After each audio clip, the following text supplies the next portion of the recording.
Hey, salut à tous, c'est le vagabond et j'espère que vous allez bien et aujourd'hui on s'attaque aux animes de l'automne 2022 et le moins que l'on puisse dire c'est que nous sommes extrêmement gâtés avec plein de projets en tout genre, que ce soit de l'aventure, de l'action, de l'humour ou même des dramas.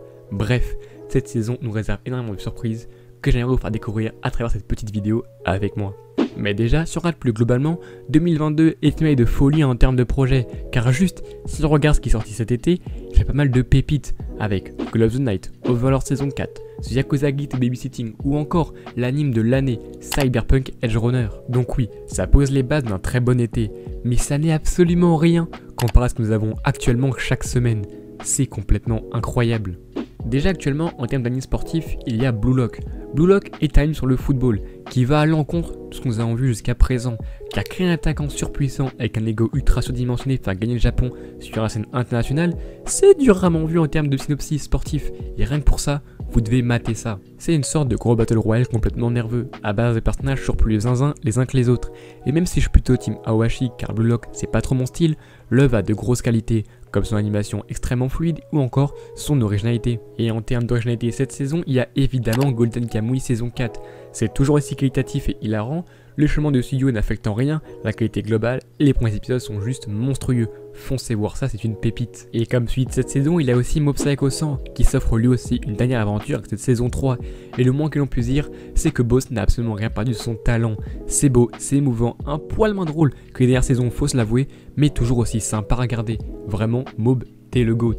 Mob Psycho 100 est facile top 3 cette saison, aux côtés évidemment de To Your Eternity.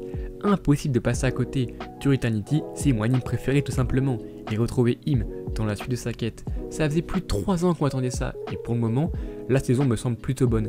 Mais attention tout de même au studio Drive, qui est nouveau sur le projet et qui doit encore prouver sur le long terme.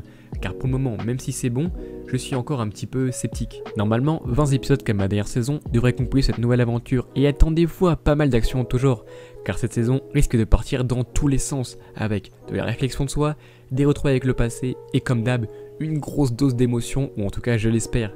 Et oui, ça fait plaisir à dire, mais le meilleur anime de 2021 est de retour. Mais évidemment, le plus gros projet de cette saison, c'est sans aucun doute celui de Chainsaw Man, par le studio MAPPA. Et cueillir cette putain de masterclass. 12 épisodes annoncés, 12 endings différents, et à chaque fois interprétés par plusieurs groupes, c'est juste du délire. Chainsaw Man est de loin le projet le plus ambitieux de ces dernières années dans le monde de la Japanimation. L'animation est excellente, que ce soit en 2D ou en 3D, ce qui est assez rare dans le milieu pour être noté. La DA est super fidèle à MAPPA tout en étant très fidèle aussi au manga d'origine. Les scènes d'action sont juste trop jouissives. Vraiment, Chainsaw Man est un animé qui m'a donné tellement de frissons en seulement 3 épisodes. C'est irréel vraiment.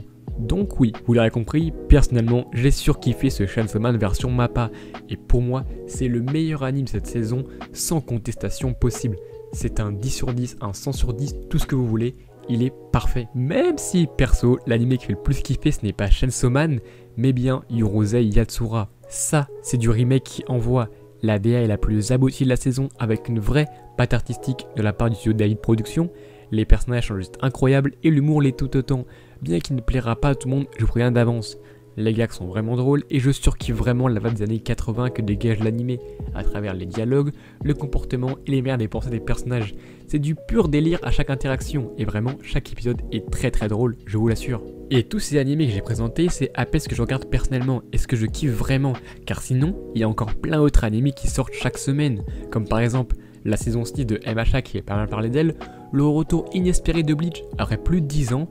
Pour les fans de romance et de Heishi, il y a le très bon Presque Marié et l'Indistre Amoureux qui est pas trop mal non plus. Mais aussi Spy X Family partie 2, Boy She's the Rock, Eternal Boy. Bref, vous l'aurez compris, cette saison d'anime d'automne 2022 est riche en quantité mais surtout en qualité. Rares sont dans mes mémoires les saisons d'anime où il y avait autant d'animes différents, mais surtout presque à chaque fois de qualité. Alors profitez-en un maximum car c'est un vrai luxe de vivre ça, je me répéterai jamais assez. En tout cas, c'est tout pour moi, merci d'avoir regardé cette petite vidéo. Laissez un like si ça vous a plu, ça coûte rien et ça montre que vous avez apprécié la vidéo. Quant à moi, on se revoit très vite. Et maintenant, vous connaissez la musique. Oh yo!